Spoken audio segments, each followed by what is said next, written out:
இதை வச்சு ஒண்ணுமே பண்ண முடியாது, வேஸ்டா போச்சுன்னு குப்பையில தூக்கி போடுற பொருளை வச்சுதான் இன்னைக்கு ஒரு சூப்பரான கிராஃப்ட் பண்ண போறோம். அப்படியான பொருள் தானே யோசிக்கிறீங்க? அது வேற ஒண்ணும் இல்ல, ஏதாவது கிராஃப்ட் செய்யலாம்னு ஆசையா ஆட்ரேட்லயே வாங்கியிருப்போம். அது கொஞ்ச நாள் ஆயிடுச்சுன்னா இந்த மாதிரி காஞ்சி போய் கெட்டி ஆயிரும். இதை வச்சு ஒண்ணுமே பண்ண முடியாதுன்னு மனசே கேட்காம தூக்கி போடுவோம். அதுவும் எனக்கெல்லாம் ஒரு பேக்கெட்டே காஞ்சி போச்சு, எனக்கு தூக்கி போடவும் மனசு வரல. இதை வச்சு என்ன பண்ணலாம்னு யோசிக்கும் போது அப்பதான் எனக்கு ஒரு ஐடியா வந்துச்சு. இந்த ஓணம் ஸ்பெஷலா இந்த காஞ்சி போன கிளே வச்சு ஒரு சூப்பரான கிராஃப்ட் ஐடியா தான் பார்க்க போறோம். இது ஓணம்க்கு மட்டும் இல்ல, நார்மலா ரூம் டெக்கராவே யூஸ் பண்ணிக்கலாம், இல்லாட்டி வால் ஹேங்கிங்காவே யூஸ் பண்ணிக்கலாம். சரி ஓகே, வீடியோக்குள்ள போமா. ஃபர்ஸ்ட் ஒரு சார்ட் பேப்பர் எடுத்து ரவுண்ட் ஷேப்ல கட் பண்ணிட்டு உங்களுக்கு பிடிச்ச மாதிரி டிசைன் போட்டுக்கோங்க.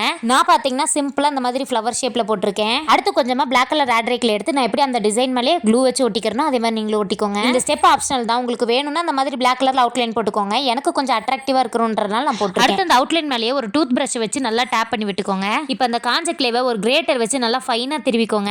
அடுத்து நம்ம ரெடி பண்ணி வச்சிருந்தோம் அந்த சார்ட் பேப்பர்ல க்ளூ அப்ளை பண்ணி பிரஷ் வச்சு நல்லா ஸ்ப்ரெட் பண்ணி விட்டுட்டு உங்களுக்கு எந்தெந்த இடத்துல என்னென்ன கலர் வேணுமோ அதுக்கு தகுந்த மாதிரி அந்த கிளேவை நான் எப்படி க்ளூ வச்சு ஒட்டிக்கிறேனோ அதே மாதிரி நீங்களும் ஒட்டிக்கோங்க. க்ளூ அப்ளை பண்ணும்போது ஒரு பிரஷ் வச்சு கொஞ்சம் கூட கேப் இல்லாத மாதிரி அப்ளை பண்ணிக்கணும். அப்பதான் நம்ம திருவி வச்சிருக்க கிளேவை அப்ளை பண்ணும்போது பார்க்க ஈவனா இருக்கும், இல்லைன்னா அங்கங்க சொட்ட சொட்டையா இருக்கும். நான் பாத்தீங்கன்னா சென்ட்ரல் ஆரஞ்சு கலர், அதை சுத்தி எல்லோ கலர், அப்புறம் பெரிய பெரிய பெட்டல்ஸ் கலர் ரெட் கலரும், அதை சுத்தி குட்டி குட்டியா இருக்கிற பெட்டல்ஸ்க்கு கிரீன் கலர் கொடுத்துருக்கேன். ஃபைனலா எல்லா கேப்லயும் கலர் கலரா கிளேவை ஒட்டினதுக்கு அப்புறம் பார்க்க இப்படிதான் இருந்துச்சு. இது வேற ஒண்ணும் இல்ல, ஓணம்னாவே என்ன ஸ்பெஷல், ரங்கோலி தானே ஸ்பெஷல். அதனாலதான் ஒரு கியூட்டான ரங்கோலி மேட் ரெடி பண்ணிருக்கேன். நான் கூட ஸ்டார்ட் பண்ணும்போது நிறைய கிளே தேவைப்படும் நினைச்சேன், ஆனா கொஞ்சமா தான் தேவைப்பட்டுச்சு. இன்னும் முக்காவாசிக்கிலே பேலன்ஸ் இருந்துச்சு. இது தெரிஞ்சிருந்தா இன்னும் பெரிய ரங்கோலியாவே பண்ணியிருந்திருப்பேன். எப்படி ஐடியா சூப்பரா இருக்குல்ல?